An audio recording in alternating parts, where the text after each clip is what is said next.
ஒரு ஆதங்கம் இருக்கு தெரியுமா? இன்னைக்கு இருக்கிற எல்லா பேரண்ட்ஸ்க்கும் ஒரு ஆதங்கம் இருக்கு. என்ன ஆதங்கம் இருக்குன்னா, நம்ம காலத்தை மாதிரி பிள்ளைங்க ஸ்பிரிச்சுவலா இல்ல, அந்த காலத்துல இருந்த மாதிரி பிள்ளைங்க பெற்றோருக்கு கீழ்ப்படுகிறது இல்ல, இப்போ கொஞ்சம் பிள்ளைங்க மோசமா இருக்கு அப்படின்னு சொல்றீங்கல்ல, சொல்றீங்க தானே? நிறைய பேருக்கு அப்படி ஒரு தாட் எல்லாருக்குமே இருக்குல்ல. அது காரணம் என்ன நீங்க நினைக்கிறீங்க? அதுக்கு காரணம் நீங்க தான், நான் தான். நமக்குள்ளே பயபக்தி வந்துச்சுன்னா அது கண்டிப்பாக நம்ம பிள்ளைகளுக்குள்ளேயும் வரும். எப்படி சொல்றீங்க?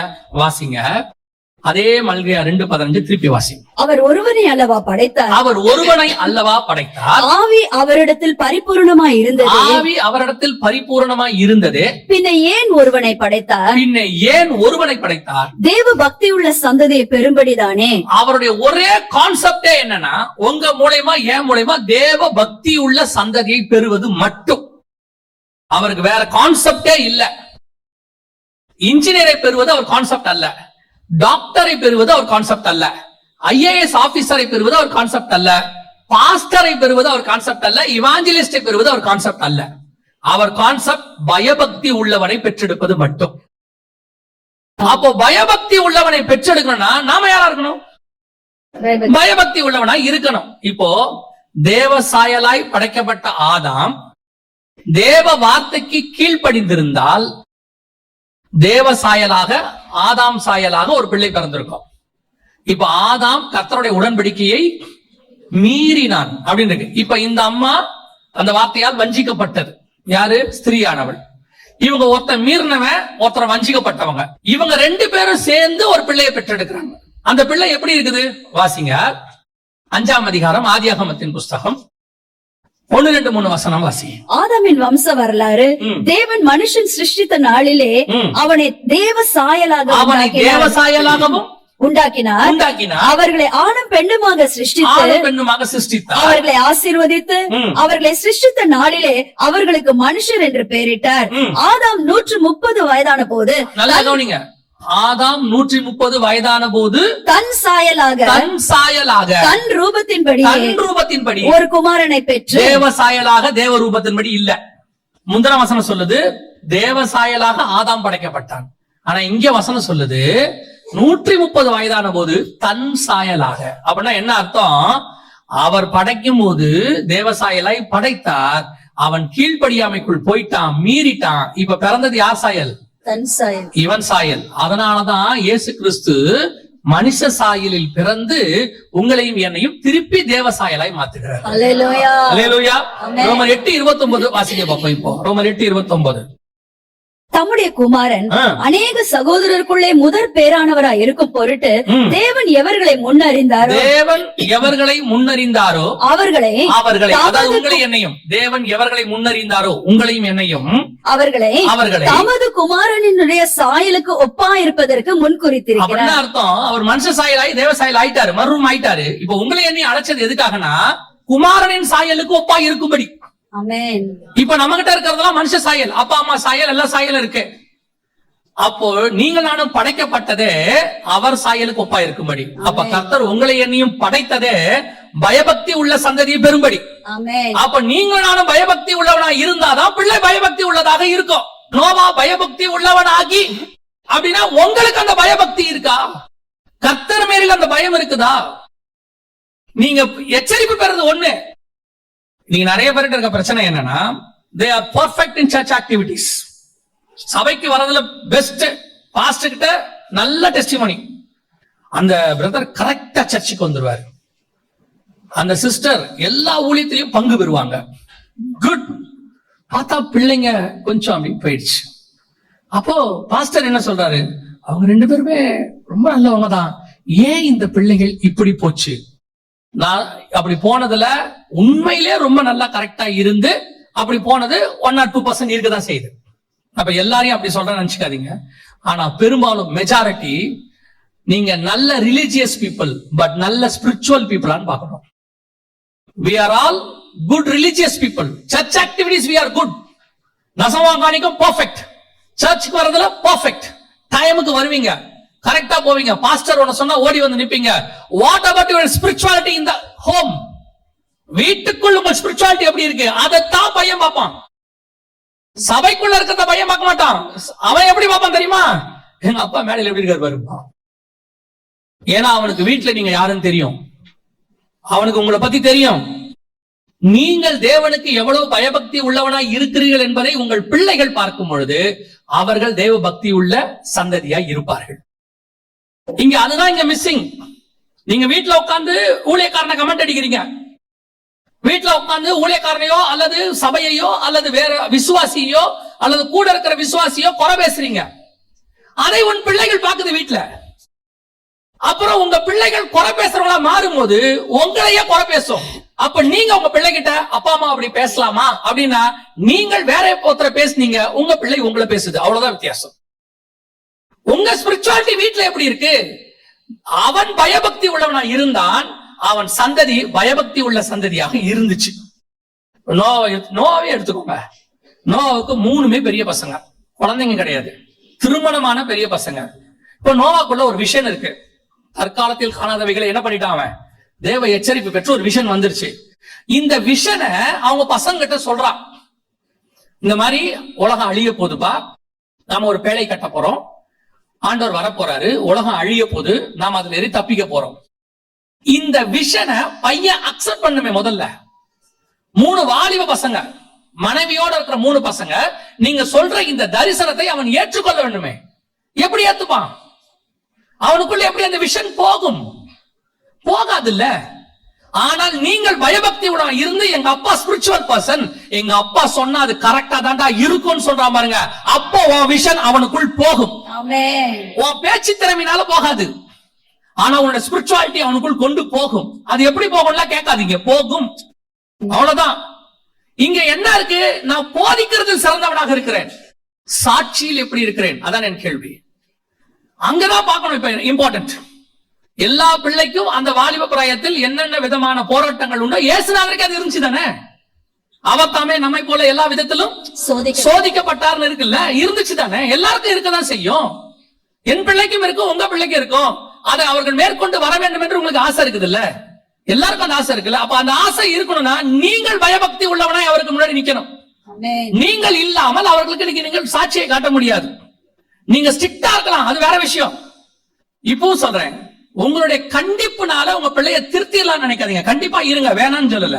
ஆனால் அது திருத்தாது. உங்க ஸ்பிரிச்சுவாலிட்டி தான் அவர்களை திருத்தும். அதுதான் மாத்துவதற்கு காரணமா இருக்கும். உங்களை அவன் பார்க்கணும், உங்க மேல அவனுக்கு ஒரு ஸ்பிரிச்சுவல் பயம் வரணும், ஆவிக்குரிய பயம் வரணும். அப்ப அடிப்பாரு. அந்த பயத்தை விட எங்க அப்பா ஸ்பிரிச்சுவல் பர்சன். யாக்கோபு சொன்னா பாருங்க, அவங்க அப்பாவை பார்த்து ஒரு வார்த்தை, அம்மா இவர் ஆசீர்வச்சா அது ஆசீர்வாதம், ஆனா சபிச்சிட்டாரு நான் சாபத்துல மாட்டிடுவேன். அப்ப அவங்க அப்பா மேல அவனுக்கு ஒண்ணு நம்பிக்கை இருக்கு, எங்க அப்பா வாயில இருந்து வந்தா அது ஆசீர்வாதம், அதே நேரத்துல எங்க அப்பா வாயில சாபத்தை நான் வாங்கிடக்கூடாது. எவ்வளவு பெரிய ஸ்பிரிச்சுவாலிட்டி பாருங்க. அந்த பயம். யாக்கோபு படுத்து கிடக்குறான் கட்டில்ல, அவனால உட்கார கூட முடியல. யோசேப்பு கொண்டு போய் பிள்ளைகள் நிறுத்துறான், எங்க அப்பா ஆசீர்வதிச்சா அந்த ஆசீர்வாதம் என் பிள்ளை மேல நிக்கும். அதுதான் ஸ்பிரிச்சுவாலிட்டி. அப்பா எப்படிப்பட்டவர், என்ன வேலை பார்த்தவர், ஆடு மேய்ச்சவரு, அவர் ஊர் ஊரா சுத்தின, நாடோடி டென்ட்ல தங்கி இருந்தாரு. இப்ப நான் எகிப்துக்கே பிரதமராக இருக்கிறேன், நான் என்னோட போஸ்டிங் என்ன, இப்ப எங்க அப்பாவுக்கே நான் தான் சோறு போடுறேன். உண்மை அது. யாக்கோபுக்கு அரிசி கொடுத்தது அவன் தானே. அதனாலே உங்க அப்பாவும் அம்மாவும் தாழ்ந்தவர்கள் என்று அர்த்தம் அல்ல. அவனுக்கு நீ சாப்பாடு வேணா போல உங்க அப்பா அம்மாவுக்கு. யாக்கோபு வாயிலிருந்து புறப்பட்டது ஒவ்வொன்றும் தீர்க்க தரிசனம். ஆதியாகமத்தை முழுக்க வாசிச்சு பாருங்க, அத்தனையும் end time prophecy. End time prophecy. பிள்ளைகளை என்னிடத்தில் கிட்டே வாருங்கள், கடைசி காரியத்தில் உங்களுக்கு சம்பவிப்பதை நான் உங்களுக்கு போதிப்பேன். நான் உங்களுக்கு சொல்றேன், உங்க அப்பா அம்மா கிட்ட வாயின் வார்த்தைகள்ல கேர்ஃபுல்லா இருங்க. ரட்சிக்கப்பட்ட அப்பா அம்மா கிட்ட பல நேரத்துல அப்பா அம்மா சரி இருக்காது, அது சும்மாவே திட்டம், அதை விட்டுருங்க. காரணம் என்னாமல் விட்ட சபை என்ன செய்யாது, பலிக்காது. ஆனால் உன் தகப்பன் ஆவிக்குரியவனா இருந்து, உன் தாய் ஆவிக்குரியவங்களா இருந்து, அவர்கள் அதுவும் ஊழியக்காரராக இருப்பார்களானால் you must be very careful. அவங்ககிட்ட வாங்கறதுக்கு நீ ரொம்ப யோசிக்கணும். நான் ரொம்ப எங்க அம்மா மரண தருவாயில மரணிக்கிறதுக்கு ஒரு வாரம் 2 வாரத்துக்கு முன்னாடி போய் எங்க அம்மா பக்கத்துல உட்காந்து கேட்டேன். என் ஆசை அது. கேட்டேன், ஏமா உங்களுக்கு நான் ஏதாவது குறை வச்சுட்டேன்னா, எங்க அம்மா 80 வயசுல செத்தாங்க, ஆண்டவருக்குள்ள நித்திரை அடைஞ்சாங்க. இப்பதான் 2023 எங்க அம்மாட்ட போய் பக்கத்துல உட்காந்து அப்படி கேட்டேன், ஏமா நான் ஏதாவது குறை வச்சுட்டேன்னா ஏன்னா அந்த நேரத்துல அதை செஞ்சிடணும்னு எனக்கு ஒரு ஆசை. நம்மளே அறியாம எவ்வளவு செய்வோம் தானே, கோவத்துல கூட பேசுவோம் அம்மாவை, அதெல்லாம் நார்மலா நடக்கிற ஒரு விஷயம். போய் பக்கத்துல உட்காந்து கேட்டேன், ஏதாவது உங்களுக்கு குறை வச்சுட்டு. எங்க அம்மா என்ன பார்த்து ஒரு வார்த்தை சொன்னாங்க, ஒண்ணு இல்லடா, கர்த்தருடைய கிருபையில ஆண்டவர் எனக்கு நல்ல பிள்ளையை கொடுத்தாரு, இந்த ஒரு ஆசீர்வாதம் எனக்கு போதும் என்று நான் நினைக்கிறேன். கர்த்தர் அதை எனக்கு ஆசீர்வாதமாக மாற்றி கொடுப்பார். அது ரொம்ப முக்கியம். உங்கள் பயபக்தி உங்கள் பிள்ளைகளுக்குள் வரும். நீங்கள் பயபக்தி உள்ளவர்களாக இருக்கணும். நான் ஒரு ஜெயின் ஃபேமிலியை பார்த்தேன், ரட்சிக்கப்பட்டவங்க தான் அவங்க. ஜெயின் ஃபேமிலியை பார்த்தேன், வில்லிவாக்கம் பக்கத்துல இருக்காங்க. அந்த ஐயா ஒரு சாட்சி சொன்னார் என்கிட்ட. கொரோனா நேரத்துல அவங்க உங்களுக்கு தெரியும் தானே, வட்டிக்கு கொடுக்கறது அவங்களுடைய தொழில். ஆனா அவங்க ஆண்டவரை ஏற்றுக்கொண்டதுனால வட்டி கொடுக்கறது என்ன செஞ்சுட்டாங்க, நிறுத்திட்டாங்க. நாங்க இனிமேட்டு வட்டிக்கு கொடுக்க மாட்டோம், அதாவது ஆண்டவர் எங்களுக்கு உணர்த்துறாரு அப்படின்னு சொல்லிட்டு நிறுத்திட்டாங்க. இப்போ கொரோனா வந்துருச்சு, வேலையெல்லாம் இல்ல, மூடியாச்சு. இப்போ என்ன செய்யறதுன்னு தெரியல அவங்களுக்கு, வருமானத்துக்கே வழி இல்ல, கஷ்டம். அந்த நேரத்துல கர்த்தர் அவங்களுக்கு ஒரு ஆலோசனை, அவதான் அதிசயமான ஆலோசனை கர்த்தராச்சே, வண்டர்ஃபுல் கவுன்சிலர். அவர் என்ன சொன்னாரா, உங்க அம்மாவுக்கு சமைக்க தெரியும். யாரு? அவருடைய அம்மாவுக்கு. அவங்களுக்கு ஒரு 60 வயசு, சமைக்க தெரியும். அவங்க ஸ்நாக்ஸ், சமோசா இந்த மாதிரி, அந்த அம்மா சமோசா போடுவாங்க, அதை உணர்த்தி நீ போய் சமோசா போடுன்னு. நான் இது எதுக்கு சொல்ல வந்தேன், அந்த வயசான பாட்டி அந்த அம்மா உட்காந்து சமோசா போட்டு கொடுக்குறாங்க. இவர் போய் என்ன செய்யறாரு, வாசல்ல ஒரு வண்டி வச்சு இவர் அதை வியாபாரம் பண்றாரு. மனைவி அந்த சமோசா போடணும் தட்டெல்லாம் கழுவி கொடுக்குறாங்க. இத 2 பிள்ளைகளும் பாக்குறாங்க. பார்த்தோன்னா அவங்க என்ன செய்யறாங்க, கூட வேலைக்கு வராங்க, பெருக்கிறது, வேலைக்கு போறது. பாருங்க, இவர் பிள்ளைகள் வேலை செய்ய சொல்லல, இவர் கேட்கல. இவரை பொறுத்த வரைக்கும் கஷ்டம் நம்மோட போட்டும், பிள்ளைகளை என்ன செய்ய வேண்டாம், நல்லா இருக்கட்டும். ஆனால் ஒரு குடும்பமே வேலை செய்து கொரோனா நேரத்தில் இடம் வாங்கி வீடு கட்டுவதற்கு கர்த்தர் அவருக்கு கிருபை தந்தார். இதுதான் ஆவிக்குரிய குடும்பம். நீங்கள் இறங்கி செய்யும் போது உங்கள் பிள்ளைகள் தானாய் செய்வார்கள். உங்கள் பிள்ளைகள் தானாய் செய்வார்கள். கவனிச்சுக்கொள்ளுங்க, நீங்கள் எவ்வளவு பயபக்தி உள்ளவர்களாய் இருக்கிறீர்களோ உங்கள் பிள்ளைகளும் அவ்வளவு பயபக்தி உள்ளவர்களாய் இருப்பார்கள். அல்லேலூயா. கடைசியாய் அந்த வசனத்தை வாசிங்க, நம்ம இன்னும் ஒரு காரியத்தை பார்த்து முடிக்கலாம். விசுவாசத்தினாலே நோவா தற்காலத்திலே காணாதவைகளை குறித்து தேவ எச்சரிப்பு பெற்று பயபக்தி உள்ளவனாகி தன் குடும்பத்தை ரட்சிப்பதற்கு பேழையை உண்டு பண்ணினான். கடைசியா என்ன உண்டு பண்ணினான்? பேழையை உண்டு. அவன் எச்சரிப்பு பெற்றான், அந்த பயபக்தி வந்துச்சு. கடைசியாய் ஒரு கிரியை செய்தான். அதுதான் ரொம்ப இம்பார்ட்டன்ட். இன்னைக்கு நல்ல ஆவிக்குரியவர்கள் இருக்கிறாங்க, இன்னும் சொல்ல போனா பயபக்தி உள்ளவர்களும் இருக்கிறார்கள். ஆனால் விசுவாசத்தோடு இருக்கிறார்கள் ஒழிய கிரியை இல்லாத விசுவாசத்தோடு இருக்கிறார்கள். வேதம் சொல்லுது, கிரியை இல்லாத விசுவாசம் செத்தது. செத்தது. ஆண்டவர் ஒரு விஷன் கொடுக்கிறாரா, அதுக்கான கிரியை உங்ககிட்ட இருக்கணும். அந்த கிரியை தான் உங்களை ரட்சிக்கும். இப்ப நோவாவுக்கு தெரிஞ்சிருச்சு, ஓகே ரைட் ஃபைன். இப்ப நம்ம கிட்ட ஒரு குரூப் இருக்கு இந்த கடைசி காலத்துல. என்ன குரூப் தெரியுமா? இப்ப எங்களுக்கு ஒரு மினிஸ்ட்ரி, என் டைம் மினிஸ்ட்ரி ஆண்டவர் கொடுத்திருக்கிறாரு. கடைசி காலத்தை பத்தி தான் நாங்க பேசுறோம். அதை சொல்லும் போது உலகம் இப்படி ஒரு முடிவு வரப்போகுது, ஆண்டவர் வரப்போறாரு. நோவா சொன்னதே தான் நாங்க இப்போ வேற வெர்ஷன்ல சொல்லிட்டு இருக்கோம். அவர் 2000 வருஷத்துக்கு முன்னாடி, 4000 வருஷத்துக்கு முன்னாடி சொன்ன வெர்ஷனை இப்ப நாங்க வேற ஒரு வெர்ஷனா சொல்றோம். ஏன்னா இயேசுவும் அதான் சொல்றாரு, நோவாவின் காலத்தில் எப்படி நடந்ததோ அப்படியே மனுஷகுமாரன் காலத்திலும் நடக்கும். சோ அதே வெர்ஷன் தான், அதே அழிவு தான். அப்ப தண்ணி, இப்ப நெருப்பு, அப்ப பேழை, இப்ப இயேசு கிறிஸ்து. அன்னி தண்ணி பேழைக்கு மேல உச்சத்துல சிகரங்களுக்கு மேல பேழை இருந்துச்சான், 20 முழத்துக்கு மேல, 15 முழத்துக்கு மேல இருந்துச்சா. இங்க மத்திய ஆகாயத்துல ஆண்டவர் வச்சு நம்மளை காப்பாத்த போறாருன்னு இருக்கு. நோவா பேழையை கண்டினார். இப்ப நாம இயேசு கிறிஸ்து நமக்காக உண்டாக்கி ஒரு வாஸ்தவத்தை உண்டாக்கி கொண்டிருக்கிறார். சேம் கான்செப்ட், அதுல மாற்றுக்கிறதே இல்ல. ஆனால் இப்ப நாங்க இந்த மாதிரி விஷயத்தை சொல்லும் போது 2 வகையான ஜனங்கள் இருக்கிறார். அதுல ஒரு குரூப் என்ன சொல்லுவாங்க தெரியுமா, நீங்க சொல்றதெல்லாம் கரெக்ட் தான் பிரதர், நாங்க விசுவாசிக்கிறோம், எல்லாம் ஓகே தான், ஆனா கர்த்தர் கிருபை உள்ளவர், அப்படிலாம் செய்ய மாட்டார். இவங்களுக்கு விசுவாசம் இருக்குது, ஆனா விசுவாசத்துல கிரியை செய்ய இவங்களுக்கு என்ன வரல, மனம் வரல. ஆயத்தப்படுவதற்கு இவங்களுக்கு என்ன வரல, ஆயத்தமே வரல. இவங்களை பொறுத்த வரைக்கும் அந்த முடிவை மாத்தி அமைக்கலாம் நினைக்கிறாங்களே ஒழிய அந்த அழிவுல இருந்து தப்பிக்கிறதுக்கான வேலையை பார்க்கணும்னு அவங்களுக்கு தோணவே இல்லை. இன்னைக்கு ஒரு குரூப் அப்படி இருக்குது. ஆண்டவர் உங்களுக்கு சில காரியங்கள் சொல்றாரா, அதை செய்யுங்கள், குடும்பமாக செய்யுங்கள். அந்த விஷனை மொத்த குடும்பமும் டேக் ஓவர் பண்ணுங்க. சில நேரத்துல கணவனு கொடுக்கிற விஷன் மனைவி எடுக்க மாட்டேங்கிறாங்க, மனைவி கொடுக்கிற விஷன் கணவன் எடுக்க மாட்டேங்கிறார். நோவாவுக்கு ஒரு விஷன் கொடுத்தாச்சு. இப்ப இந்த விஷனை அந்த 3 பசங்களும் எடுத்தாங்க தானே. அவன் பயபக்தி உள்ளவனா இருந்தா யாருக்குள்ள போச்சு, பிள்ளைங்களுக்குள்ள போச்சு, மனைவிக்குள்ள போச்சு. இவங்க 2 பேருக்குள்ள போனது ஆச்சரியம். அதை விட பெரிய ஆச்சரியம் என்ன தெரியுமா, அந்த 3 பசங்களுடைய மனைவிகளுக்குள்ள போனது. நீங்க 1 பேதுருவின் புஸ்தகம் 3ஆம் அதிகாரம் 20வது வசனத்தை வாசிப்போம். அந்த ஆவிகள் பூர்வத்திலே நோவா பேழையை ஆயத்தம் பண்ணும் நாட்களிலே தேவன் நீடிய பொறுமையோட காத்திருந்த போது கீழ்ப்படியாமற் போனவைகள் அந்த பேழையிலே சிலராகிய 8 பேர் மாத்திரம் சிலராகிய 8 பேர் மாத்திரம். 2 பேதுரு புஸ்தகம் 2ஆம் அதிகாரம் 5வது வசனம் வாசி. பூர்வ உலகத்தையும் தப்ப விடாமல் நீதியை பிரசங்கித்தவனாகிய நோவா முதலான 8 பேரை காப்பாற்றி. 2 இடத்துல 8 பேர்னு பைபிள் சொல்லுது. பேழைக்குள்ள போனது எத்தனை பேர்? 8 பேர். யார் அந்த 8 பேர்? நோவா 3 பசங்க 4 பேரு, நோவாவின் மனைவி 3 பசங்களுடைய மனைவி 4 பேரு. சோ இப்ப இந்த 8 பேர் உள்ளுக்குள்ள போயிட்டாங்க. அப்ப வசனம் தெளிவா இருக்கு, 8 பேர் தான் போனாங்க. அவங்க மருமகளும் போயிருக்கிறாங்க. விஷன் நோவாவுது. விஷன் யாருது? நோவாவுது. இந்த விஷனை அப்படியே யாருக்குள்ள கொண்டு போக முடியுது? மனைவிக்குள்ள கொண்டு போக முடியுது. அந்த விஷனை அப்படியே பிள்ளைகளுக்குள்ள கொண்டு போக முடியுது. பிள்ளைகளுக்குள் மட்டுமல்ல, பிள்ளைகளிலிருந்து பிள்ளைகளின் மனைவிகளுக்குள்ளும் கொண்டு போக முடியுது. எப்படி சாத்தியம்? இன்னைக்கு உங்களால முடியுமா? இன்னைக்கு முடியுமா? இவ்வளவு டெக்னாலஜி உள்ள காலத்துல இவ்வளவு தூரம். அன்னைக்கு நோவா ஒருத்தன் மட்டும் தான் சொல்றான், உலகம் அழிய போது, உலகம் அழிய போது, உலகம் அழிய போது. அவன் நீதியை பிரசங்கித்து அவனை நோக்கிய வாசிச்சோம். 2 பேதுரு 2:5 வாசிச்சோம். பூர்வ உலகத்தை தப்ப விடாமல் நீதியை பிரசங்கித்தவனாகிய நோவா ஒருத்தன் மட்டும் தான் பிரசங்கம் பண்ணிருக்கான். அவன் ஒருத்தன் தான் பிரசங்கம். ஆனா இப்ப அப்படி இல்ல, உலகம் முழுக்க ஊழியக்காரங்க பிரசங்கம் பண்றாங்க.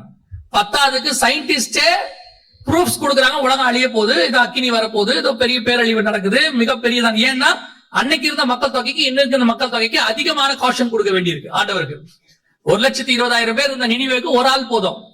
ஆனா 800 கோடி இருக்கிற உலகத்துக்கு 8,000 தீர்க்கதரிசி தேவைப்படுது. அதனால ஆண்டவர் உலகம் முழுக்க உண்டாக்கிட்டார். இவ்வளவு காஷன் கொடுக்கப்படுது.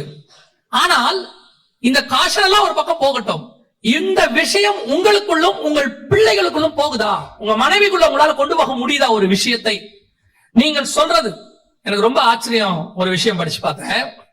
ஆண்டவர் பேசும்போது சொன்னாரு, ஈசாக்குக்கு ஒரு கட்டளையை நியமிக்கிறார் ஆபிரகாம்.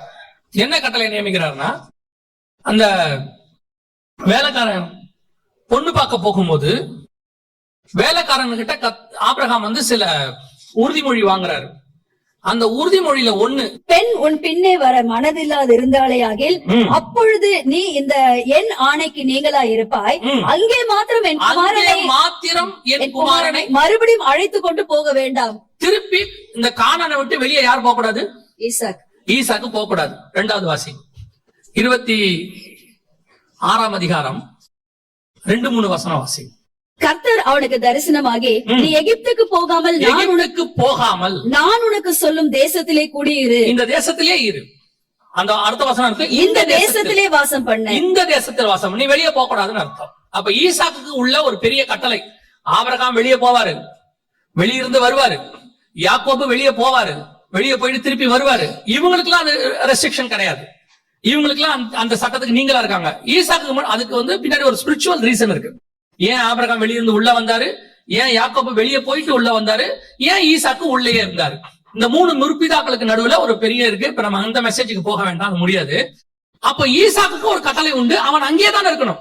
என்ன இருக்கு அப்படின்னு கேட்டீங்கன்னா, அவன் அந்த தேசத்தை விட்டு வெளியே போகவே கூடாது. இப்போ ரெபேக்கால கூட்டிட்டு வராங்க. வந்த பிறகு நல்லா கவனிச்சு பாருங்க, அவள் கடைசி வரைக்கும் அந்த தேசத்தை விட்டு வெளியே போனதாக இருக்கவே இருக்காது.